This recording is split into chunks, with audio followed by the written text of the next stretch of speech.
Magenta et Yengen s'offrent une place dans le dernier carré de la O-League.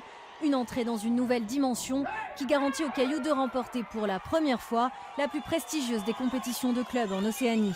Cette montée en puissance trouve son explication dans la nouvelle maturité des joueurs. Ils ont compris que le football est un jeu de passe.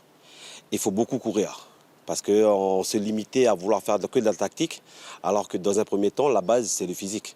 Pour tenir tout un match, surtout contre les Néo-Zélandais qui sont vraiment rigoureux sur ça. Ils ont enlevé aussi cette complexe d'infériorité par rapport aux Néo-Zélandais, parce qu'individuellement, on est plus fort qu'eux, mais collectivement, on a ce manque de rigueur, de discipline, et ça, c'est le football calédonien, un manque de concentration. Les joueurs sont impliqués, mais on manque beaucoup de concentration. Avec cette nouvelle étape, le foot calédonien 100% amateur entre dans la cour des grands. Le vainqueur empochera un chèque de 53 millions de francs et un ticket pour le premier tour de la Coupe du Monde des clubs, assorti d'une autre enveloppe de 50 millions. C'est un enjeu sportif déjà pour les joueurs et un enjeu aussi financier pour le club. Et c'est vrai que se qualifier pour la Coupe du Monde des clubs, c'est de rencontrer d'autres pays, voire d'autres continents, des clubs professionnels.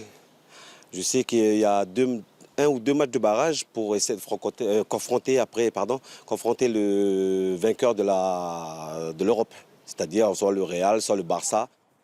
Un rêve potentiellement concrétisable d'ici la fin de l'année.